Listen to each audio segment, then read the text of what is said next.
Hello. We are welcoming you in Imal for Laser Talk Brussels. And I would like to introduce, first of all, myself. I'm Alexandra Dementieva, and I'm creating Laser Talk Brussels in collaboration with Edith Dove, who is just near me. And we'll start unfortunately, our panelists, they are virtual, but they are with us. This is Piet de Cupere and Piet Devos. So sometimes the life is always changing things in the last moment. And I would like to tell a few words before to start the discussion that this is our 7th talk in series in which we will discuss the olfactory experience that could be also function as a new language. I also would like to say a few words about the organization itself, because Laser Talk, this is a part of the different activities of Leonardo, and this is a talks that bring different kinds of the participants, like artists, scientists, humanists, together for informal presentation, performances, conversation with the wider public. And the mission of Laser Talk is to encourage contribution to the cultural environment of the region by fostering interdisciplinary dialogue and opportunity for community building. This time also, this is quite exceptional that we are the part, Laser Talk, I mean a part of side event of the Festival of the New European Bauhaus that also have the mission to bring the European Green Deal at the heart of our daily lives. And I would like to start with introducing you to our moderator of Laser Talk, this Edith Dove. She is a curator, writer, and researcher, especially interested in the notion of emergence and contingency, cross and transdisciplinary collaboration. She holds a PhD as member of the Trans-Technology Research at Plymouth University, and since 2018, she lives and works in France, currently in Rouen, where she teaches at the ACAD, École Supérieure of Art and Design de Havre, Rouen, and she is postdoctoral advisor with the Trans-Technology Research, regular contributor to the Leonardo Reviews, moderator of Leonardo Laser Talk of Brussels, and so I will pass the floor to Edith. Thank you, Alexandra. Thank you for being here, and thank you for maybe following us online. The talk will be recorded, so and will be distributed afterwards. I'm really pleased,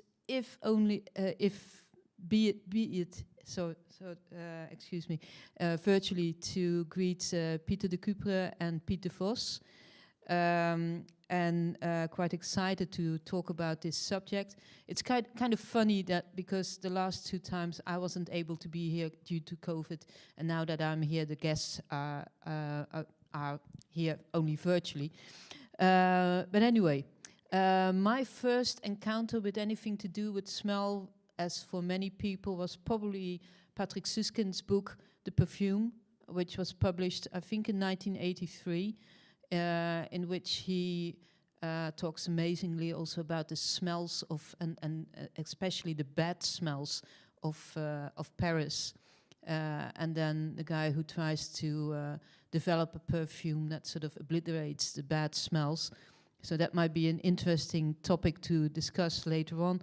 And I found recent research that has shown that the structure of the odor molecule determines whether a smell is considered pleasant or not. The researchers found that certain smells were liked more than others, regardless of the cultural affiliation of participants. Cultures around the world rank different odors in a similar way, no matter where they come from. but odor preferences have a personal, although not cultural component, according to Dr. Asha Mian, who has led this research. And the odors the participants were asked to rank included vanilla, which smelled best, then followed by ethyl butyrate, which smells like peaches. The smell that most participants considered the least pleasant was isovaleric acid, which can be found in many foods such as cheese, soy milk, and apple juice, but also in food sweat. And according to Dr. Assamian, a possible reason why people consider some smells more pleasant than others, regardless of culture, is that such odors increase the chances of survival during human evolution. So the guests that we're having today both work with smell, and Peter de Cupere I know already for a long, long time, because I think I first met you at HISC, and I also had the pleasure of working with you. You've been working as an artist for more than 25 years with smells or odors, and you are today seen as the most prolific and proactive proponent of olfactory art in the world. As said, I had the pleasure of working with you now already almost 20 years ago for a group show at PAM Eename. But in the meantime, you exhibited worldwide in more than 200 exhibitions. You are a lecturer at PXL Math School of Arts in Hasselt, where you teach on the senses in art. And in 2019, you received your doctor title for your research about the sense of smell, which could be used or can be used as a context or be the context of a work of art. And currently, you present a large selection of your work as part of the exhibition Le Jardin d'Éden at Lille 3000, Utopia, at the Église Sainte-Marie-Madeleine, and the Maison Folie Moulin, curated by the LSD2 creators, which runs until October 2nd. So we have plenty of time to go see and smell that. So can you present your work, please? Yes, thank you, Edith. I'm very grateful to be invited here today. So I'm Peter de Cupere, olfactory artist and researcher and teaching at the PXL Med School of Arts in Hasselt. So I teach the use of the nearby senses in art with a focus on olfactory art. And at the moment, I'm doing research on how to use 3D printing in combination with scented materials. And then here we come. In 2003, Edith invited me to realize this in situ installation in Eename in Belgium. I had very good memories on this project, as it allowed me to integrate 974 fake snakes in the environment and nearby places in the city of Eename. These snails were made of epoxy and covered with scented smile. So I think it's one of my most beautiful projects that I have good memories on also. So as a short introduction, I will show some works that are now on show in Lille 3000 in the exhibition Jardin d'Éden, curated by the, like Edith says, the LSD2 curators, Sigrid Demetener and Sophie Lachaert.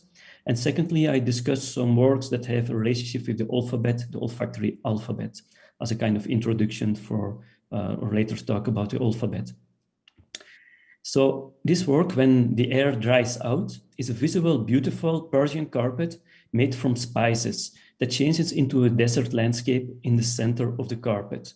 It smells delicious, although this work seems to evoke some happiness and olfactory pleasure to the viewer.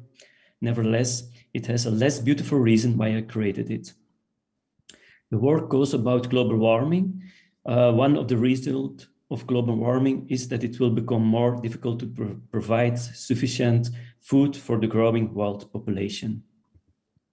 When the air dries out, wants to take the viewer into the consciousness that there is another side to all that mankind has made beautiful in our world. What is left behind is a desert.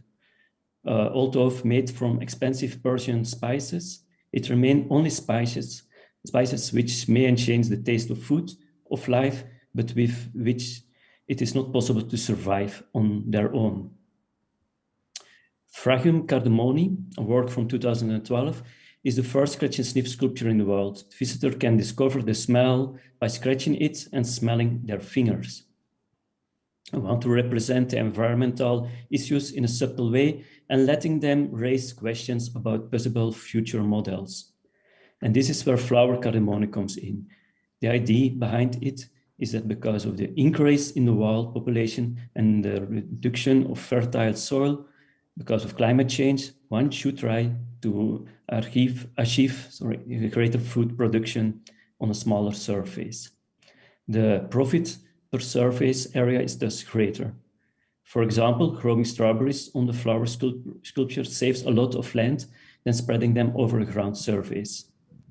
The idea is that not only do plants grow along the outside, but also the inside provides production. Mushrooms can be grown along the inside, which also provide extra humus for the outside and vice versa. But the accompanying miscellaneum also makes the outside stronger to hold the soil together. The strawberries or plants growing on the stems can be planted and harvested with drones. The technology is already in existence for that. The whole work seems futuristic and utopian, but I believe in its possibilities.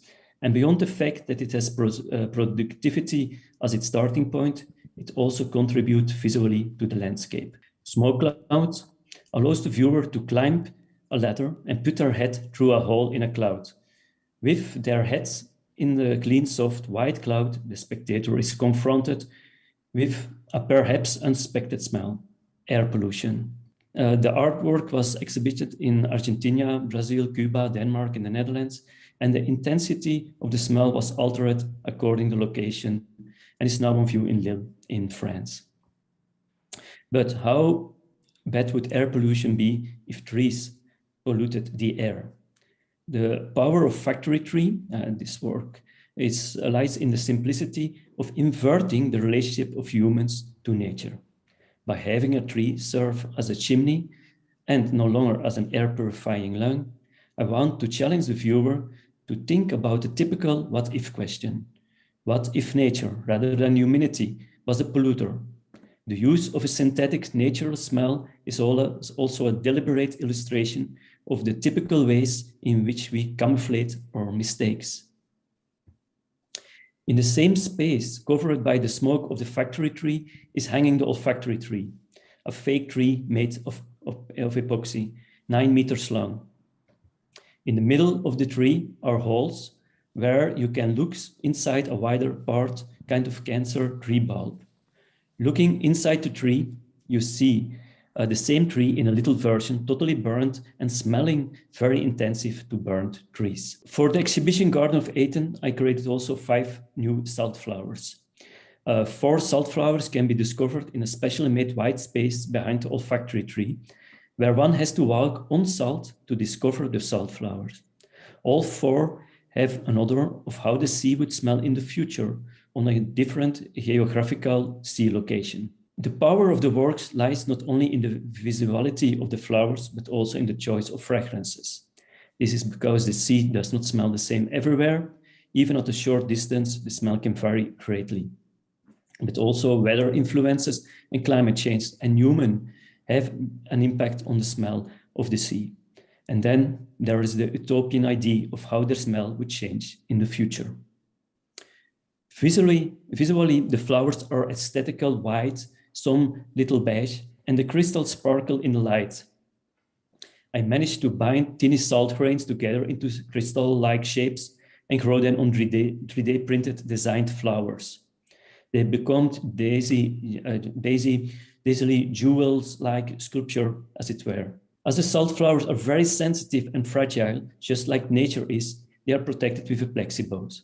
To experience their scent, people can smell the salt flowers through holes and of 3D printed filters. The flowers are designed in various 3D programs and printed in PLA, a 3D material that is made from corn. It's eco-friendly and can be recycled. Then I let the salt flowers grow on the 3D prints for a long time. It took a long research to manage to find out which kind of salt to use and how to let the salt crystals grow on the 3D prints. A 5th salt flower can be discovered in the church Madeleine, where it's hidden in a confession box. Looking through the holes, the salt flowers appear visually the same as the other salt flowers. But when the light goes out, The sunflowers light up fluorescent green. The smell is not one of an utopian sea, but rather a chemical smell that could refer to medication. Most visitors will not find it a pleasant smell, as one immediately links to disease and chemistry. Here, human attention is drawn to the danger of how the use of chemicals and radioactive waste help determine the future of our nature. How will we confess in the future with this? I now discuss some works that have a relationship with the alphabet. The olfactiano works like a mix of a piano and an organ. The keys of the scent piano are subdivided into 3 layers, just like the 3 notes in a perfume: base, middle, and top notes. The olfactiano has 27 keys, allowing to create more than 4,374 different scent combinations, depending on the desired scent intensity. There are 27 specific scents, or rather 26, I should say, as one is a scent divider that is left open to fill the room with fresh air. The idea of using 26 fragrances was already based on the idea to create a scent alphabet. So instead of actually reading a book, you could simply close your eyes and focus on the fragrances and the way they mix. Most concerts take between 7 and 15 minutes. To help me prepare my scent concerts, I developed a dedicated computer program that allows me to prepare the concerts properly. I just had to check the scent scores on my laptop. You see here 3 examples of such a score. And the olfactiano was in this way also kind of predecessor of the alphabet. Then the blind smell stick, a work from 2012 realized for an exhibition in Rio de Janeiro. Find your way by smelling. With the blind smell stick, you redesign your own perception of a given location. By navigating via smells, you experience the city differently. You smell the ground and all the miasma you can encounter along the way. An experienced smeller would be able to find his way or her way back to back by following the smells. The blind smell stick is an instinctive device. It allows you to refocus on your own instinctive behavior. Depending on the smell you perceive, you will walk a bit further or take a different route or take a short break to take in the unexpectedly rich olfactory palette. If we gave every street a different smell, we could determine where we are in the city purely on the basis of the smell. We can also install a trail of scent that they can follow with the blind smell stick. It can be used in exhibition to draw visitors' attention to smells in our society. This blind smell stick consists of a number of components that ensure that smells are drawn quickly and without any dust into the hollow parts of the stick and are transported via pipe to the user's nose. Another device that goes well with the blind smell is the blind smell touch. The blind smell touch is a glove that allows you to smell objects, food, plants, and persons at arm's length. And I would like to also to introduce here some works that are part of my research of combining scent with 3D printing, the odophones. The odophones are scent instruments based on music or sound instruments. Like here, you see the odorhorn, a scent instrument based on a horn. It makes a lot of noise and it's possible to combine 3 fragrances to blow them with the sound into the air. Or the scent flute, which actually doesn't make much sound and only combine the smells of 3 added fragrances which are put on polymers. Or here is the same scent flute, but then in combination with an air ball. And this rattle, which I call the odor rattle, let you experience a nice smell while you shake it well. Or here in combination with 3 fragrances. These are just a few scent music instruments. Also experiments. There are also the odor drum, a drum that gives sound and smell, and scented trumpets, which makes it possible to create scent composition in the air just by playing the trumpet. I see also possibilities to make scented instruments to learn the alphabet. It's an example of how to use the use of the alphabet, which we talk later about, has a lot of ways to use in life. So I want to end my introduction by mentioning not only the information of the Lille 3000 Utopian exhibition, but also the exhibition in the south of France at the International Museum of Perfume in Grasse. In the exhibition, Breathing in Art, I showed 2 olfactory installations: smoke room, a room covered with more than 750,000 used cigarette butts, and my new scent installation, Revival, a chair covered with dried immortelles, everlasting flowers, standing on a carpet of pure, dry blue lavender. For who's interested in more info about my works, I would like to refer to my olfactory book, an overview book from 2016. There are still some copies, I think, available at the publisher website, and the book consists out of more than 700 works of art and very interesting articles written by myself and by Dr. Husian Chu and Dr. Caro Verbeek. So I thank you all, and yeah, this was my little introduction. Thank you, Peter. That's really, really great, and it's also very good to see that your work is not only very poetic but also socially engaged and searching for solutions that have to do with the climate change and so forth. So very rich presentation. Thank you very much. And one of those socially engaged works, you could say you mentioned it already, is the work that you developed in collaboration with 7 visually impaired people, amongst which Piet Devos. And this was an olfactory system of reading text for the blind, namely an olfactory alphabet, which was developed further on from the organ, I'll call it, that you showed us. So, Piet, you are an author, a translator, and literary scholar. And at the age of 5, you became blind due to retinal cancer. These experiences of illness and disability are very important for you, for who you are today, sorry. They have shaped you as a person, as a writer and researcher, but also as an activist for a greener and more inclusive world. In a preparatory conversation, you mentioned disability as a creative source and the importance of how disability is linked to ecology, its habitat, including whether traffic lights have sound or not, which I found really, well, we sometimes really need to be pointed out to that as people who see that it doesn't work all the same. So I think Alexander is going to share an image now, and you will give an introduction to your work. Thank you. So yeah, good evening to all of you. My name is Piet Devos. I'm indeed a writer and well, a researcher, mainly of the senses and disability. So yeah, to just start my personal note, as a child, indeed, I lost my eyesight at the age of 5, as Edith already mentioned in her introduction.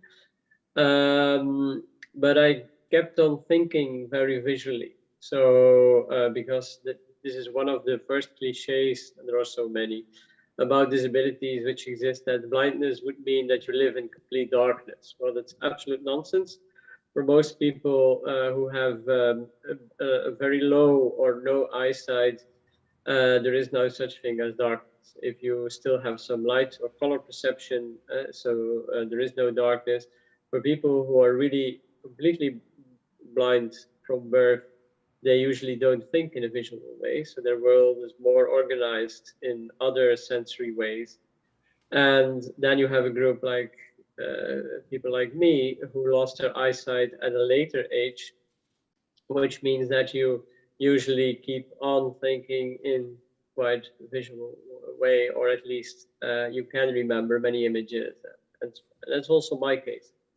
So, and it has in my case quite strong components, which I only realized when I was 8 or so in the classroom, when I just wrote a text and in Braille, so with the Braille dots, on a typewriter, Braille typewriter, and I told my teacher then that I loved so much the colors of the text, and she really didn't understand what I was talking about, because it was only dots embossed in a white page, so there was no ink on it. So then I suddenly realized that I saw this page differently than she did. So as a sighted person, she just saw white dots. For me, they were all colored letters. And so this was when I discovered that I had synesthesia. Of course, I didn't know the word back then. It's something I discovered later on, that this is the current term for it in psychology and neurology.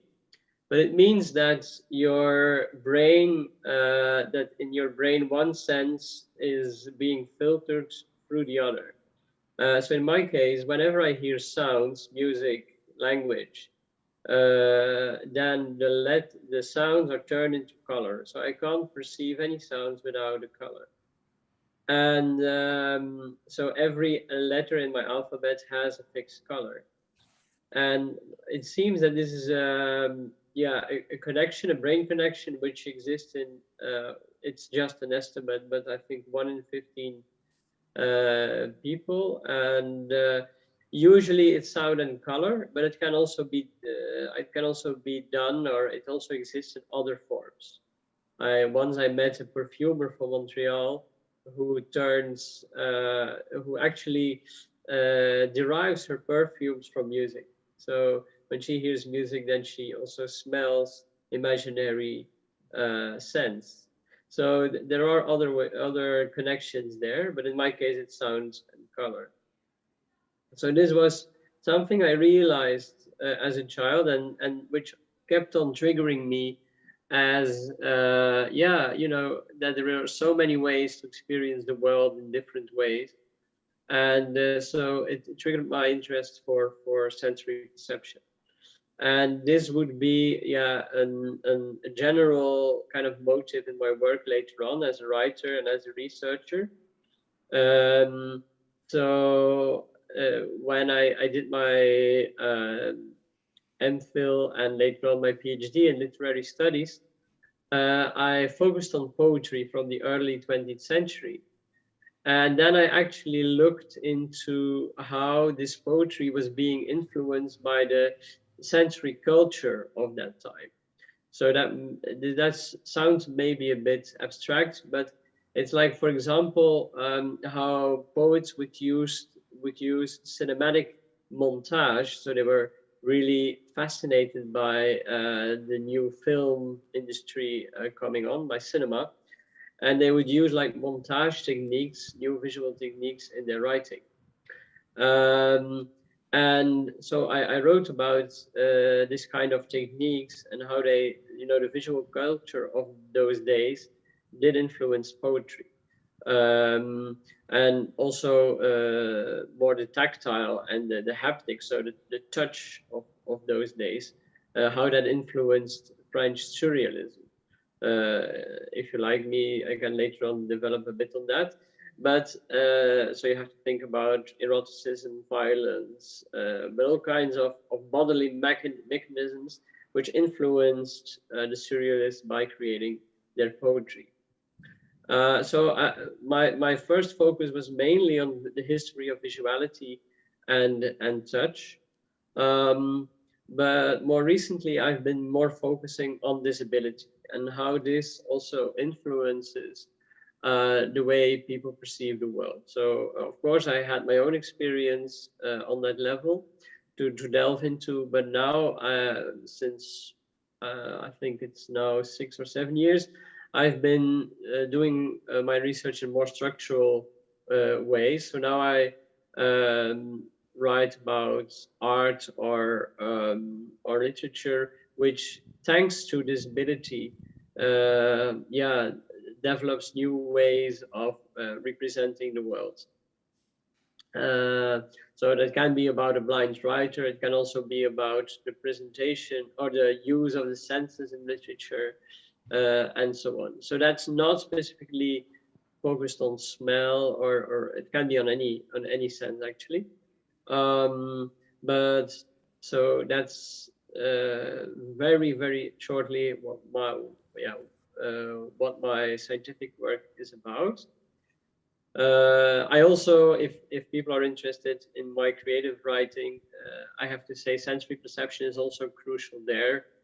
There is, for example, a short story which I wrote 2 or 3 years ago, Missing Child in the Mirror, in which I imagine an exhibition of a sculpture which the visitor needs to explore by touch in a dark room, while the sculpture is actually talking to the visitor. And so that's mainly done. I wrote this story mainly to reflect on our typical ways of exhibiting art. Like, for example, sculpture is such a tactile art, while in general we are never allowed to touch sculpture. And many sculptors also tell me that they actually, yeah, they actually regret it. Of course, there is a fact and the danger of damaging an artwork, so that's always difficult. So you have to find ways to do it more delicately.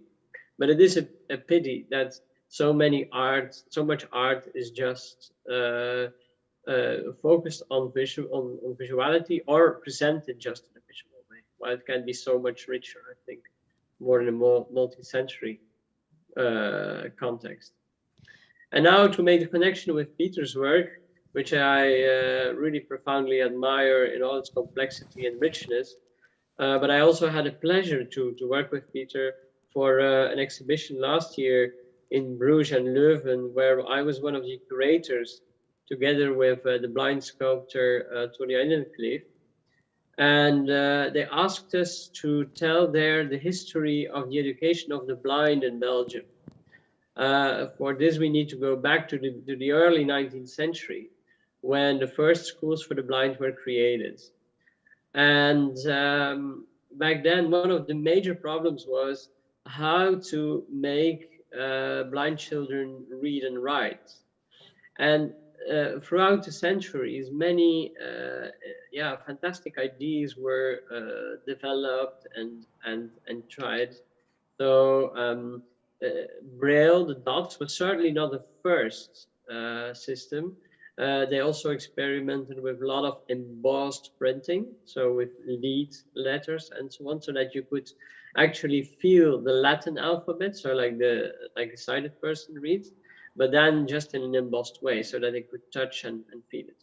But this process was very hard to produce. It was hard to and very expensive to produce such books. And then Louis Braille, who was himself a blind student in Paris, thought of a much more simpler system with dots which you could prick with a needle into paper. And actually, it's such a genius idea because it's so simple and so easy to make. And the Braille code is actually very easy. If you know the first 10 letters of the alphabet, you can reproduce all the rest and all the numbers. It's actually very simple. So I think that Braille was such a success. It just it also has to do with the tactile cell of our fingers, which is just big enough to feel one letter in Braille. So that's another genius point of the Braille system. So this actually showed the way to how to read with your fingers, so by touch. So we can take into information through other senses than the eyes and the ears. Language can be produced in other sensory ways. And this clearly also inspired Peter to develop the alphabet. Mm-hmm. So I'll stop there. I don't know how much I can tell, but it was it was part of our exhibition anyway. Thank you, Piet. There's two things that might be interesting. First, your talk about synesthesia, and we can come back to that because someone like Vasily Kandinsky was very famous for that, because he literally saw colors when he heard music and heard music when he painted. And when you talked about regretting the fact that sculpture cannot be touched, there's actually at the moment an exhibition in Rouen that I haven't seen or touched yet, which is called, as a clin d'oeil to Duchamp, of course, it's called Prier de toucher. Duchamp made this breast that you were invited to touch, and that's actually an exhibition with copies of works by 5 museums in France that you are invited to touch. So maybe a reason to pay a visit to Rouen. But I know that Peter has prepared something around the alphabet to show to the audience.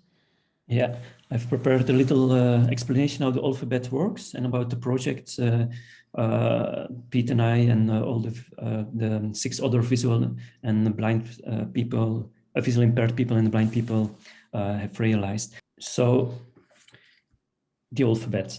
When sense becomes letters. It was recently also on show in the Museum of Craft and Design in San Francisco, created by Elisabeth Bisson and Clara Müller. But let's start about the realization of the alphabet. So I worked together with Dr. Piet Devos here, and with fantastic, amazing person, which I know since a few years, and I'm always impressed by his knowledge about the senses. And with 6 other blind and visually impaired people to make the selection of the fragrances. Without them, the alphabet would never have left the drawing board. Every scent ambassador, that's the way I called it, has made a unique contribution to the development of this beautiful sensory project based on their own lived experiences.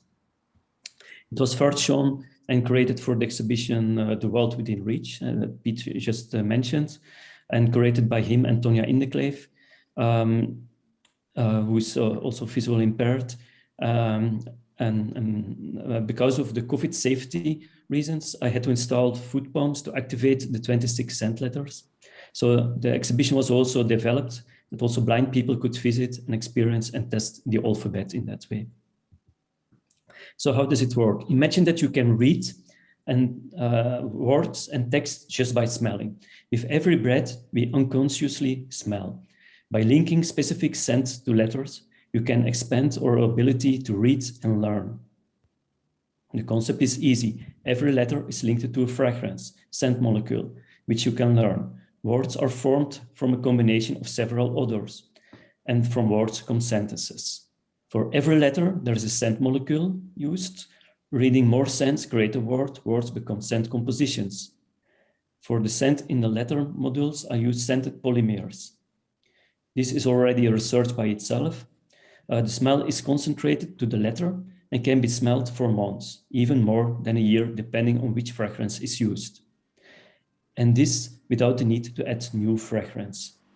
Luckily, nowadays, there are many possibilities for blind people to obtain information. For example, most mobile phones are equipped to help them with audio advice. That's something I learned also from Piet. But not everyone can handle this. But the alphabet is also not intended to replace, in one way, the braille script. On the contrary, it's an addition or a possible alternative.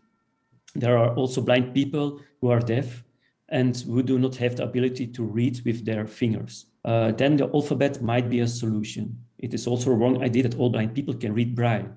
There are many blind people who do not succeed in mastering braille. Like Tonya here with her dog, Victoria, she can read braille, but after just a long time, she told me she still has difficult to read it fast. Or Frankie, here on the photo also, who weaves shares for a living.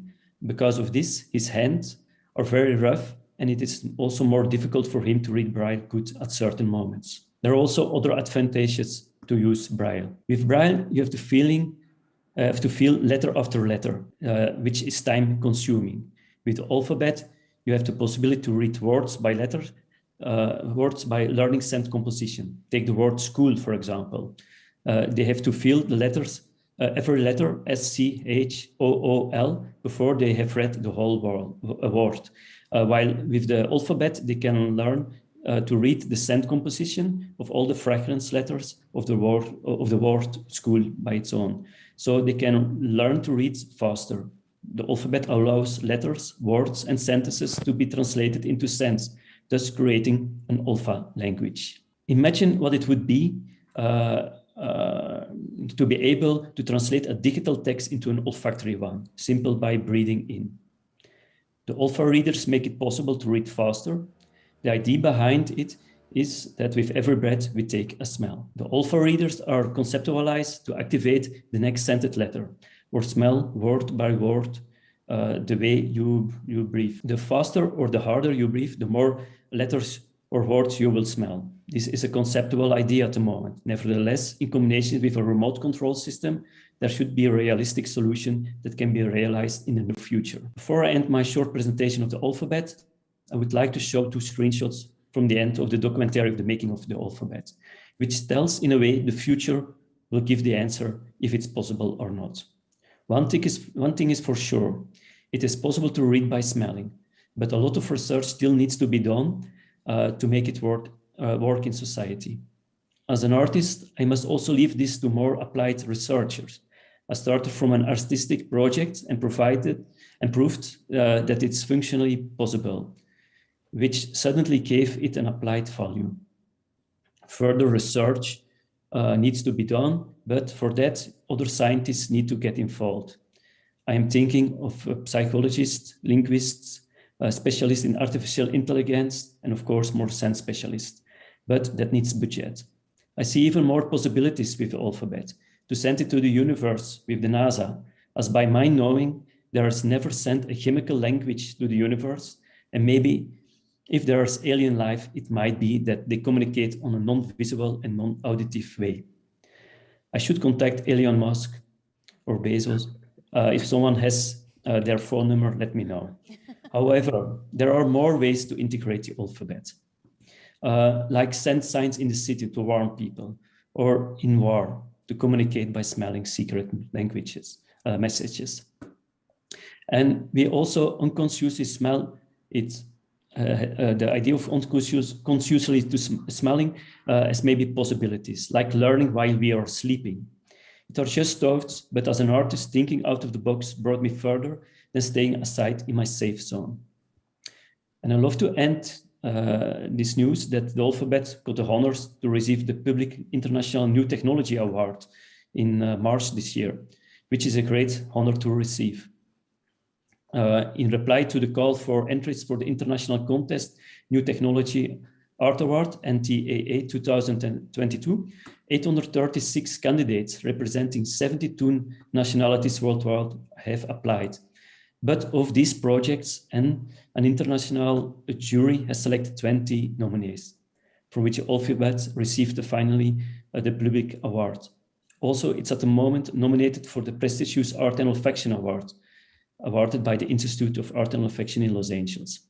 So people believe in it and are not blind for it. Thank you all. Well, congratulations, Peter, and thanks for this explanation of the alphabet, and maybe we can talk a bit further about it, because it's very intriguing. I cannot completely imagine how it would work. I imagine that because you're not afraid.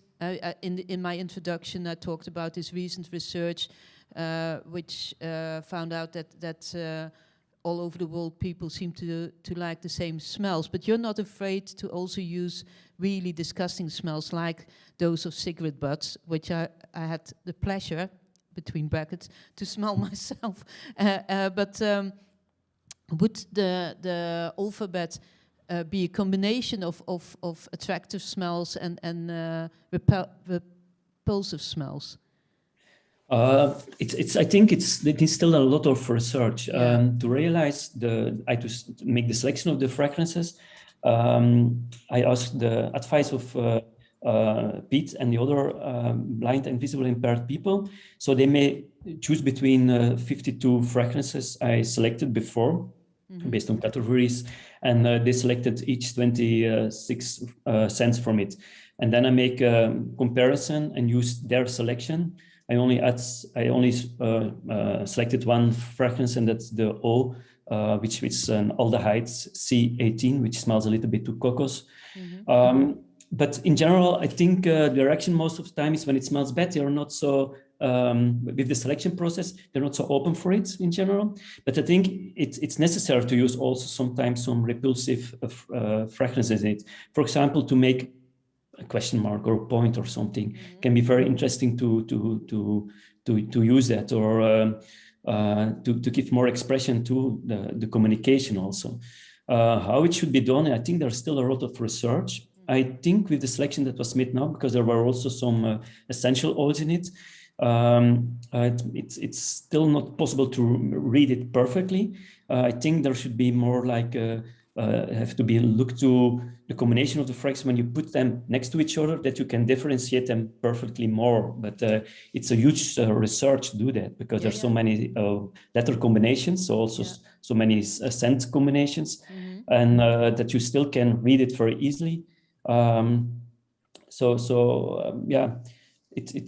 There's still to be done a lot of research for that. Yeah, and I guess so. So Piet was involved in this. So were you? And I suppose you did some testing. So Piet, were you able actually to read via the smells? Well, to read that would be too much. Yeah. No. I was, so for instance, the first step also I really loved to try just to select and find the most appealing fragrances, which doesn't mean exactly the nicest one, I have to say. It could also be the most interesting or the richest one, and then also, as Peter just said, to find the most differentiated ones, because that's important, I think, that you can differentiate, because otherwise it's certainly after a while, then you know, it's harder to distinguish the smells if you have been smelling for a while, and if you're not a trained smeller, a nose, like we might call them, like Peter is, or other scent specialists. Yeah. So, but it was really intriguing to do, and afterwards I would try to read short words and so on, but I think it would require a lot of training. Like actually, also reading another kind of alphabet also requires a lot of training. Yeah, exactly. Nowadays, we're really having this craze of all kinds of perfumes and having candles and smell diffusers in our homes. But actually, that is maybe also distorting our capability of really making differences between all kinds of smells. Because smell is actually really important for both humans and non-humans, for their survival, actually. So I don't know if one of you can discuss that a bit further, how smell is important for survival. Yeah, I think it's very important, but maybe first to alternate on what you said before, like when there, for example, there's another fragrance in the air, and you want to read with it, it's still possible, but because you climatize on a certain situation. And with the alphabet, you smell each letter after each other very quickly and separate. So that works in that way. But scent is very important in general, also as a warning system. I think when we smell some smoke, we know there could be fire. But also for memory, it's very important. So there's also the question, when you create this scent alphabet, some people will link it maybe to other situations, something which can also be with visual letters, I think, for some people. So it's important when people would want to learn it, they have to learn it from when they are little. I think like they should learn the letter system that we know, like the visuality of a letter, that we can read it. And to create a kind of word image, then they have to learn to read the scent image, which are scent compositions of the word. So it's in that way it can work. But yeah, it's something. Yeah. I just a small note here is that when I had to select the fragrances for the alphabet, I was also very much relying on my synesthetic alphabet. So when I smelled a certain scent which somehow evoked a certain color, I'm not such a smell synesthete, but still synesthete, but still, I mean, there are some, like mint, for example. Mint for me evokes a blue whiteness, something like that. And so the A in my alphabet is white. So for me, it was clear that I needed some, like for the A, like very fresh kind of scent, mint or something. Mm-hmm. Yeah, yeah, that's very interesting. And for well, as said, for both humans and non-humans, smell is also very important for survival or finding safety or danger. As you said, fire is maybe very easy, but it's also the smell maybe of home or parents or a safe environment that is important. Definitely, yeah. I think it's the most important sense because with every breath we breathe in, and to live we need to breathe. You know, we need to get air, and so for me it's a sign that it's a very important sense. It warns us. It's also important for our social lives, sexuality, also for food. It has a reason that our nose coming out of our heads in one way. So when we eat it, it's that we first smell it before we start to eat it. So it has a lot of functionality, and sometimes people forget it.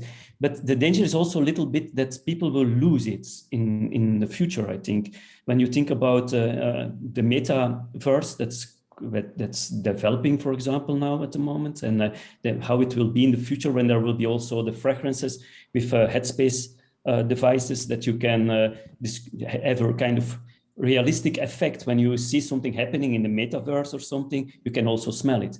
It looks from far away, but there are already devices where you can use 9 fragrances. And they trying to develop devices that can cover all the scents or smells that you can discover. Imagine that they can do it. I can imagine that people get used to very nice fragrances and get another view on the world, a non-realistic view on the world. So I think it's important in education that they still learn that there is an importance of the warning function, for example, from smell. We can smell very good. People say that we have a not so good smell as dogs. Of course, we cannot smell so intensively, but we can also find, there's research that proves that we can smell a trail also, but we just have to go on with our hands and feet on the ground and with our nose to the ground to smell it, and we can follow it also.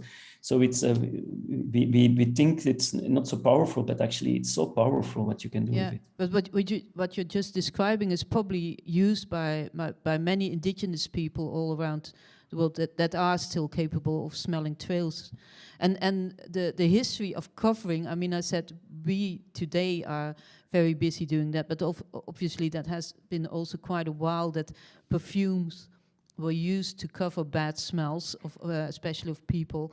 What you were talking about with smell in the metaverse made me think of a question that I had wanted to pose to Piet, because I was very interested in your work linking the senses to the cultural avant-garde to which you alluded in your introduction, and amongst others to surrealism and Benjamin Piet. And I wondered whether this sensory approach of literature could also include an olfactory experience in a way comparable maybe to the smell-o-vision at the movies from the 60s, but actually also this development of smell in the metaverse maybe. Yeah, yes. So we have, of course, we have a problem with language and smells on another level. The problem is that in Western languages, we often lack exact words and terms for smells. I mean, we use a lot of metaphors to describe smell. So we talk about it's sweet, it's sharp, it's like a rose, it's like this or that. But it is hard to really use olfactory words for it. So we are not, our languages are not very rich in olfactory an olfactory vocabulary. That's obviously pointing at, let's say, the underestimated position of smell in our hierarchy of the senses, right? I mean, in Western thinking, visuality predominates as the source of knowledge. That's very clear. And the sense of smell is certainly underestimated if it comes to its importance, etc. So yeah, in literature, we all know the example of Patrick Suskind, but it's a rare one, and it's there is, for example, a very nice futuristic poem by Marinetti, which is called The Olfactory Portrait of a Woman. And that's really trying to describe a woman in the richness of sense. And it's really much richer than just perfume or tobacco. It's really, it includes a lot of metaphors. So that's really a very great example of the avant-garde where scent, the smells are really turned into literature. But it is not easy. I mean, if I look at most poetry that I've like visual, auditory, haptic, so touch metaphors predominate clearly. But yeah, there are examples. I mean, the French surrealists, for example, would also use fragrances in their exhibitions. So the idea was to make a very multi-sensory experience that would defamiliarize and shock the spectators throughout their whole body. So they would use all kinds of like coffee smells, exotic Brazilian coffee smells, for example, in one of their exhibitions. Yeah, exactly. So they did use it. But yeah, that was not exactly, let's say,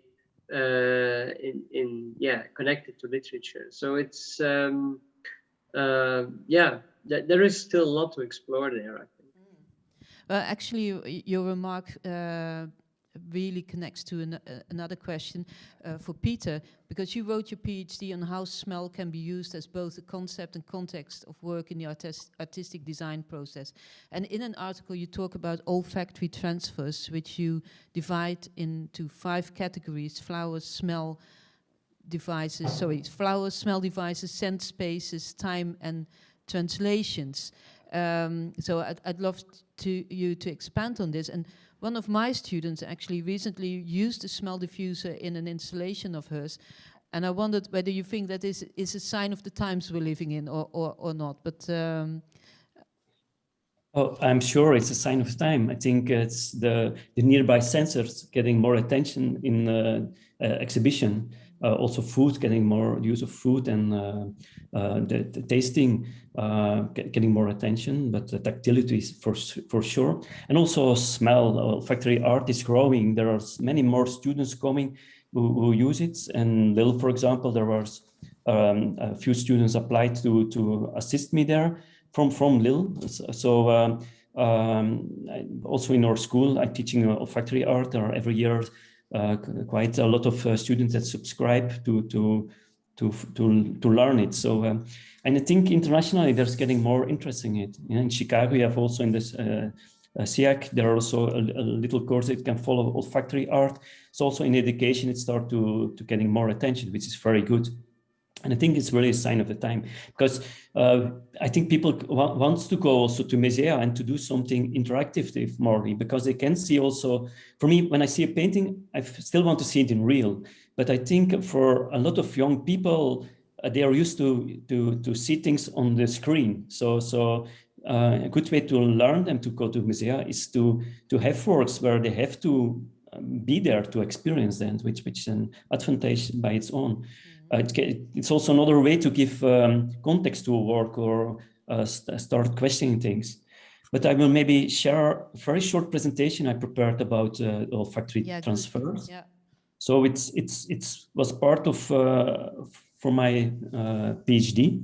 Our research, how can I use it as a concept, the scent in general, and also to divide in a little bit what are the most important things in a work of art. So the way we experience a smell can also have influence on the concept of the work, and even on the context of the situation where it's in. And there are a lot of ways to perceive smell. I've divided them so in flowers, smell devices, scent spaces, time, and translations. So when we look to it, I made some keywords for them. A smell concept, which is the concept of how smell is transmitted through the work.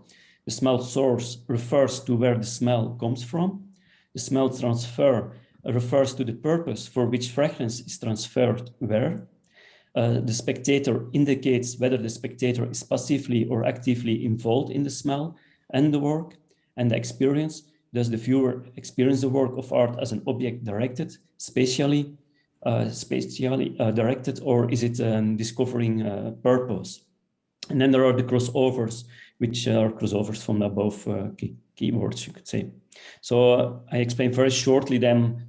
So the flowers. So what are flowers? I see flowers more. It's for me more than just a flower. It's a visual horn to society, an outlet, a scream. Flowers are a metaphor. It gives so much more meaning to the concept of a flower, the idea of a metaphor. Not an Italy of beauty, but a beer of meaning. A flower gives a message. It makes the viewer think and question the beauty of society. Flower is not seen here as a purely aesthetic fact, but as a bearer of meaning. The flower as a fragrance producer, fragrance factory, a perfect image of beauty, is not only important for the olfactory approach to the concept of flower, but also as a horn speaker to society. A flower can thus also be an opening in the ground or wall that emits a smell, like you see here. It's like a symbolic funnel, as it were an outlet or an open mouth that screams smells. A sewer or a windpipe in the wall, a car exhaust or a factory chimney can also carry the concept of flower for me, but with a more critical reflection through use of smell and context. The glands on the skin of a body, the hairs on the armpits, the body opening, even genitals can be seen as flowers in the sense of a metamorphosis. If one can experience the concept of flower in this way, one will understand that this concept is closely related to the relationship between society, nature, and culture. A flower always contains a fragrance and thus has at least one odor containing component. The fragrant component being a sort of fragrance in the object work of art itself. The object work of art also has a scent diffusing effect that is purposeful. This purposeful effect ensures that the scent actively or passively involves the viewer. And a smell device refers to the action of smelling itself. In other words, being stimulated to smell and thus becoming more aware of the action that's taking place. In the case of a smell device, the spectator himself must participate by using a device in order to be able to smell better, become more aware of what one is doing, undertaking, and observing. It can be seen as an extension of the nose or an attachment to better perceive the smell. Although the concept sounds logical, confusing could arise if the smell device were also a kind of flower at the same time. For example, a device could itself emit a scent if the viewer has to take the action to smell something that refers to an unreal connected scent. Fragrance, like with the other telescope, it's an instrument where you can smell from distance. Fragrance by its own can also be smell devices when their purpose is to initiate inside the viewer to smell through the use of the scent in order to acquire meaning. The purpose of smelling is then not to consider the smell itself as a value tool, but rather to use the smell as a tool to incite the viewer to smell. Also, a stamp used to set the spectator to action to smell can be seen as a smell device, while the body is seen here as a flower. So by allowing spectators to do things themselves, to investigate and to make effective observations through experience, they also start to believe that it is real, because smell devices are objects that they have to handle themselves to determine a smell. They are also more likely to believe that it's true. Then in a sense space, the spectator experiences the scent with his whole body. The smell hangs in the space as it were and gives a certain experience. This experience can be both contextual and purely an experience. A scent space is a location, situation where the scent is already present or changing. A scent space is a scent experience in which the location of the scent is not necessarily known. A scent space can contain a reference to the scent diffusion, but this should be the subject to the experience and also give context to the scent experience. A scent space can be contextual as well as purely an experience. And due to its volatile character, smell also has a limit time of existence, unless it is supplemented or replaced in time. Smell can also change over time and depends on the humidity, temperature, and situation in which it's located. Of all olfactory transfers, time is perhaps the most ungraspable. It therefore plays a role in most of the olfactory transfers. The ephemeral character of a fragrance already relates to the concept of time.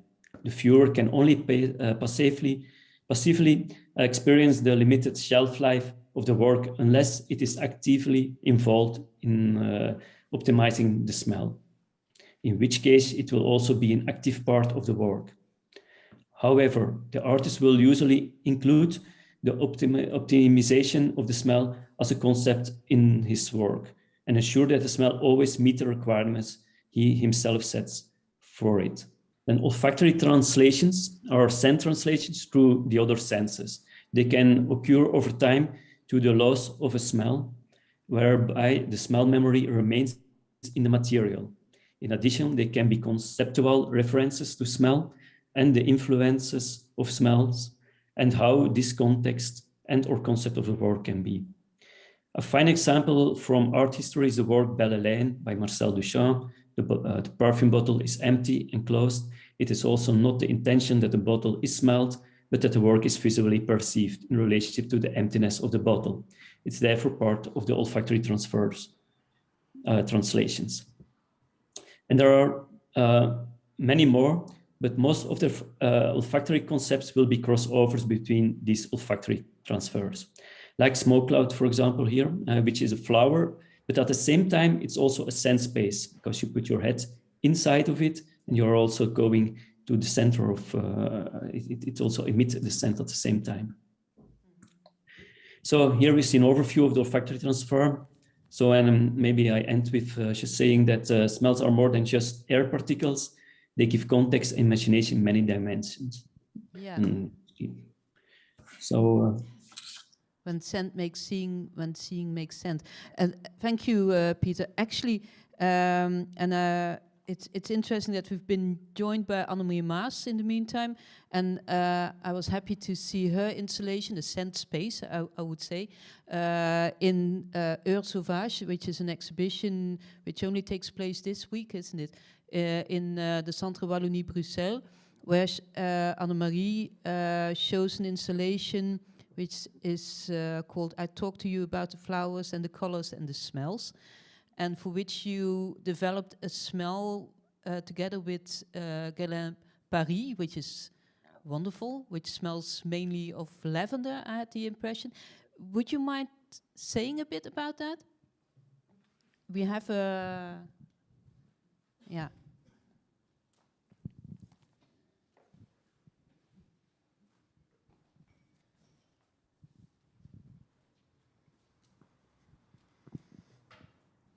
Hello, good afternoon.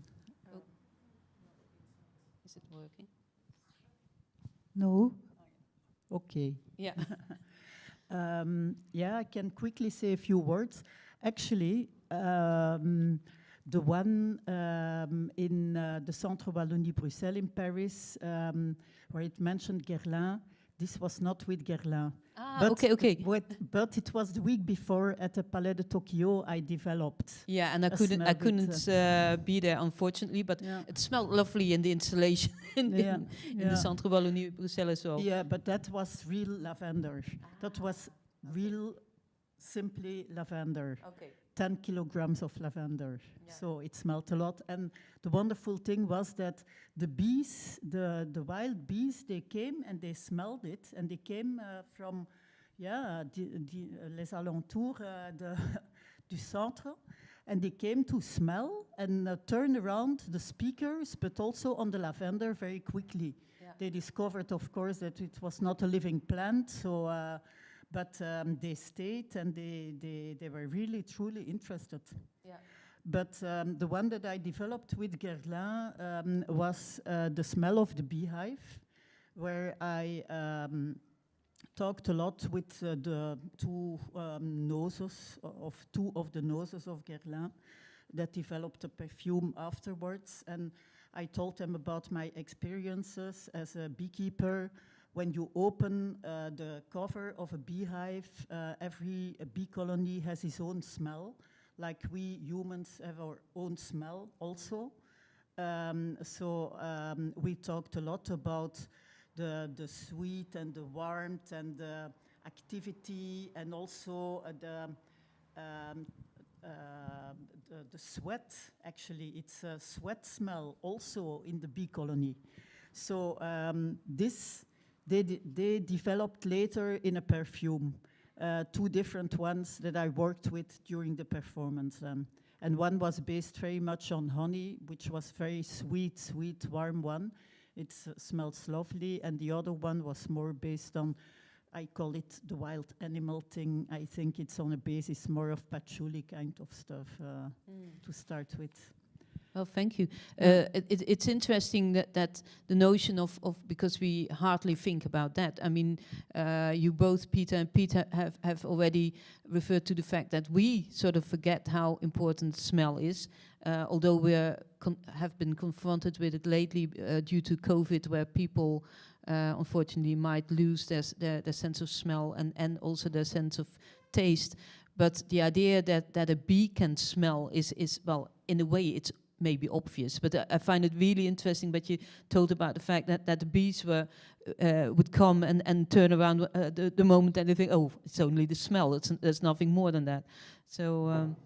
Yeah, actually, it's true, because normally we say like the bees are attracted by the flowers due to the physical forms of the flowers, and they have a different vision spectrum, and they are attracted by indicators of the flowers to attract them to go to the places where the nectar is.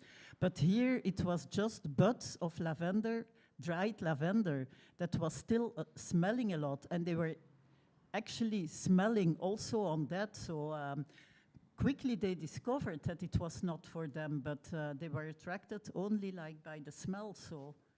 Yeah, it seems to me that this is also very much connected to the fact that it's not that long ago that researchers actually became more aware of the fact that animals talk amongst each other. And when I first saw that they were amazed about it, I thought, well, why wouldn't they? So why wouldn't they talk amongst each other? So I guess it's also the question, why wouldn't animals smell? Yeah. I would like to open up the floor maybe to the audience. I don't know whether there's any questions amongst you or remarks. No. We've been very clear, apparently. Is there anything else that you both want to add to the conversation, Piet or Peter? Keep on smelling, I would say. Yeah.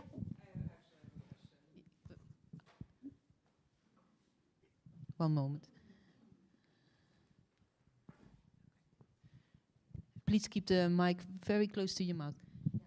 Okay, like this, okay.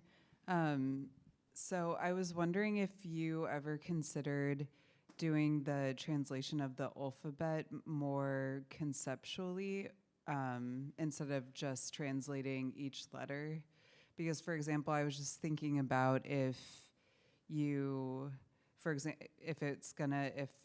scents together are gonna represent school, well, it's hard to tell like how scents compose. You can't really imagine what individual scents are going to create. And I was just wondering if you thought about that and if you think there might be a discordance with the scent that is created for a word and what it means to the person who is smelling it. I don't think I understand the question very good. It's maybe, can you repeat? Yeah. Okay, let me try to rephrase it. Okay, so for the alphabet, as I understand, you are assigning a scent for each of the letters. But I was wondering if you ever thought about, I guess, instead of assigning it to each of the letters, of more of compositions that would go to certain words, because Oh, yeah. because it's difficult yeah, to. but I think it would be like, for example, the word grass. You could use a smell that smells like grass. There are also some ideas from it, but then it makes it more complex when you go. When you go to different locations, for example, when you have the word of flower, for example, and for some countries you can use a typical flower that they recognize because it's a flower from their location, but in other countries they will not recognize it or something. It makes it also more complex to make the alphabet because you need them more fragrances, and now you only need 26 fragrances. So I must say also about the fragrances, for example, the letter E, for example, cis-3-hexanol. It's a smell that you can find. It smells a little bit to grass in general, but you can find it also in Granny Smith apples, but also in bananas, in cucumber. So it's our kind of molecules that are part already from that are part already from some fragrances we know in general. So it makes it also easier to read them separately, and also has to do also with making not your nose lazy. I want to say with this alternate on that when you have to read a long time, I hear people thinking already from, but after 3 fragrances, I get already lazy. And if you would work with, for example, with a smell of grass, it's a quite complex smell by its own, or flower smell. It's quite complex. It exists out of a lot of ingredients. And that's also the reason, for example, one of the reasons when you go to a perfumery and you smell 3 fragrances or 3 perfumes there, and the 4th one you have more difficulties to smell it. It has to do with 2 reasons. One is there's a lot of alcohol in it. It makes your nose lazy, but also because it are compositions. They're very complex, which is all make it more difficult to refresh very quickly. And when you use separate molecules, it's much more easier to refresh your nose, because it's just, you must imagine, it's not that so intensive. It goes quite quickly that you can detect it, but it's practicing. And I think that's the question with all the things. But I think also that Piet can alternate on it when learning Braille. It's also a long time you have to practice it. Just for me to know the Braille letters, how they are created. In one way, it's very simple system. It's very perfect. It's amazing. But between the visual seeing and how it is, and feeling that you can recognize the points and read each letter, it's so difficult, I discovered. So and it's also the same with the alphabets. It will need time to learn it, but it makes it more easier when it are just molecules, scent molecules. And so essentially it's every letter is supposed to be smelled separately, not together. You can smell them together. Like for example, if you want to create the word grass, you have the letters from the word that you can mix them together. When you put them quickly together in one scent, you have the scent composition, but you still can recognize them very easy because you learn how to make to read the compositions.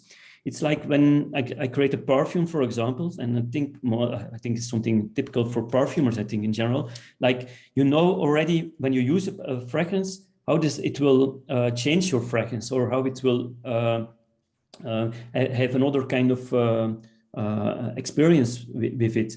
Or when you smell a fragrance, you can sometimes a composition, you can already detect, okay, there's this fragrance in that fragrance. And when you know it already, you can smell it very quickly. You can immediately say that, okay, these are these letters, but it's practicing. That's why also in the beginning, you have to learn it letter by letter.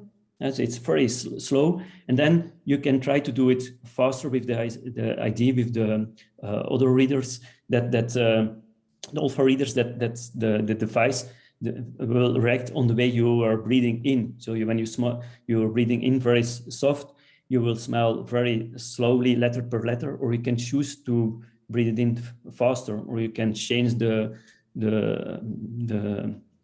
reaction of how it should be translated when you read something digitally. Yeah, exactly. I wanted to say it. It seems like effectively after some time that you would be able to read diagonally or smell diagonally.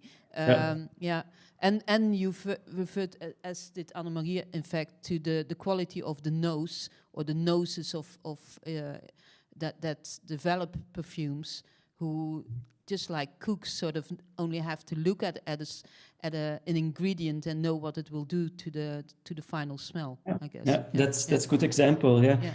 It's you can see sometimes with food already. Okay, how it will taste all together, but when you taste it, you taste the different ingredients, and it's the same with this the scent composition, the words that you would read, scent words that you would read. Piet was talking about, maybe to finish, because we can talk about this forever, I think, maybe. But you were talking about how your synesthetic experience. Do you also make a connection to taste, or is that not at all the case? Because smell and taste are quite often connected, but I have no idea whether, apart from smelling a letter or no, in your case it was giving a color to a letter, there's also a taste. Yeah, no, it's mainly in my case, so sound and color. So this is really for me the automatic connection. So every letter has a certain color, and so let's say I can imagine black letters on a white background, but if I can imagine that, but after 2 minutes I forget about it, and then they get on their for me natural colors again. So that's the automatic thing about synesthesia. I mean, like the word grass, for example, you say that, then I see the G is brown, R is red, A is white, and the S is yellow. So I cannot, that's immediately how it comes up. And with smells and tastes, I can make associations, right? But it's not automatic. No. Okay, thank you. Well, if there's no other questions from the audience, I suggest we'll stop it here. I really recommend, and I'm anxious to see it as well, the show of Peter at Lille, which we can still visit until the 2nd of October. And both Peter and Peter Vos have very good websites. petervos.be and pieterdecupere.com, I think. .art or .com or .net, everything. Everything works. Yeah. Everything works. Okay. Well, thanks for being there, even on the screen. Thanks to the audience. Thanks to email and Laser. And this will be recorded, and I think it will be online soon. Yes, it's it's already recorded and will be online probably already without any editing this evening, because it takes a little bit time for that. It will be in one piece, and after with editing we will have it I think in 1 week with the presentation that will be just included so that we can see it easily. And it's again, thank you very much, everybody, for coming. Thank you very much for Peter and Piet. And I hope that for our next Laser Talk, maybe you will be join us here in October. I hope. Yeah, I certainly have to come over there. Sorry, I could not be there today. And thank you very much, Imal and Denny, for assume our streaming. And I think that we will continue, so just follow us. Thank you. Okay, thank you for having us. Bye. Bye.